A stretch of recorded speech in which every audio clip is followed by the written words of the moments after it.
Hello friends, तो हम चले प्रयागराज यात्रा की तरफ। तो हमने एक बस बुक की थी जहाँ पर हम कुछ लोगों का ग्रुप था। तो हम आराम से मज़े मज़े में खाते पीते हुए चल दिए। रास्ते में हमको बहुत ही मज़ा आया, बहुत ही हमने अच्छे तरीके से अपनी यात्रा को किया। जगह जगह रुकते हुए वो हमको ले गए। रास्ते में हमको थोड़ा सा जाम मिला, चूँकि महाकुंभ का अवसर था तो 1-2 घंटे का जाम तो वहाँ हमको मिला। लेकिन अगर आप सीधे आते हैं तो आपको कोई जाम नहीं मिलेगा। इस जाम को जो हमने पार किया उसके बाद हमको पुलिस द्वारा आगे पार्किंग स्थल की तरफ मोड़ दिया गया। तो जो पार्किंग स्थल है उसे बेला कछार नाम की जगह पर वो बनाया गया था। तो हमारी सारी बसों को और इसके अलावा जितनी भी गाड़ियां हैं जो मेले में जा रही थी उनको बेला कछार नामक जगह पर रोक दिया गया। तो यहाँ पर हमने अपनी बस को पार्क किया और उसकी लोकेशन को सेव किया। उसके बाद फाफामऊ जो यहाँ पर जो पुल है वहाँ से हम चले। हमने एक छोटी सी गाड़ी यहाँ पर बुक कर ली थी, उसमें बैठकर हम आगे की तरफ बढ़ चले। उसने हमको यहाँ पर लक्ष्मी द्वार के पास छोड़ दिया। यहाँ पर हमको जो है थोड़ी सी भीड़ मिली, ज़्यादा नहीं।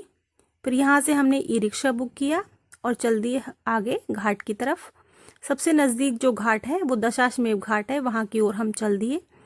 तो उसने हमको यहाँ पर नाग वासुकी मंदिर के पास ले जाकर छोड़ दिया। यहाँ से भी आप किसी सवारी को लेकर आगे बढ़ सकते हैं, लेकिन यहाँ से हमने पैदल ही जाने की सोची और लगभग 2 किलोमीटर चलकर हम यहाँ पर दशाश्वमेध घाट पर आ गए।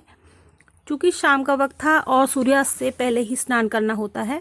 यहाँ से संगम घाट है, 4 किलोमीटर की दूरी पर है। तो हमने यहीं रुककर स्नान करने का फैसला लिया। तो अपने पूरे परिवार के साथ हमने यहाँ पर अच्छे से स्नान किया। अगर हमारे पास 1.5-2 घंटे का समय और होता तो हम आगे त्रिवेणी संगम पर चले जाते। चूँकि समय नहीं था और शाम हो रही थी, इसलिए हमने यहीं पर स्नान किया। अच्छे से माँ गंगा के जो हमने घाट पर पूजा पाठ करते हुए स्नान किया, गंगा जल को एकत्र किया और हमने पूजा आदि की।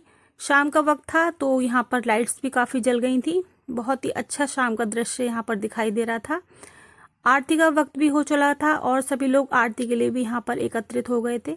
उसके बाद थोड़ी देर बाद आरती भी यहाँ पर शुरू हो गई और हमने बहुत ही किस्मत वाले हैं जो हमको प्रयागराज तीर्थ में माँ गंगा की आरती का मनोरम दृश्य देखने को मिला और उसका आशीर्वाद मिला। तो हमने यहाँ पर आरती को अटेंड किया। आरती के समाप्त हो जाने के बाद हम चल दिए ऊपर की तरफ और हमने ऊपर की सीढ़ियाँ चढ़कर जो है दशाश्वमेध घाट से हम ऊपर की तरफ चल दिए और एक बार फिर से माँ गंगा को अपने आँखों में भरकर, ताकि दोबारा हमको जल्दी से फिर से गंगा स्नान करने का अच्छा अवसर मिले, तो हम चल दिए। साथियों, आप साल के 12 महीने यहाँ पर आकर गंगा स्नान कर सकते हैं और अपने आप को बहुत ही भाग्यशाली अपने आप को बना सकते हैं। तो अगर आप कहीं भी रहते हो, आप चाहे भारत देश के निवासी हों या फिर आप कभी बाहर के रहने वाले हों, एक बार अपने जीवन में प्रयागराज गंगा स्नान अवश्य करें। तो साथियों, ये था हमारे कुंभ यात्रा का पूरा वर्णन, जो कि बहुत ही अच्छे तरीके से हमने अपनी यात्रा को संपन्न किया।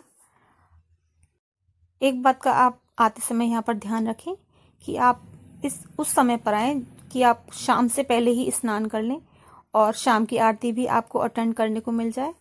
तो ये दृश्य आप अपने जीवन में कभी भी नहीं भूलेंगे, गंगा स्नान और शाम की आरती का दृश्य। धन्यवाद। हर हर गंगे बोल।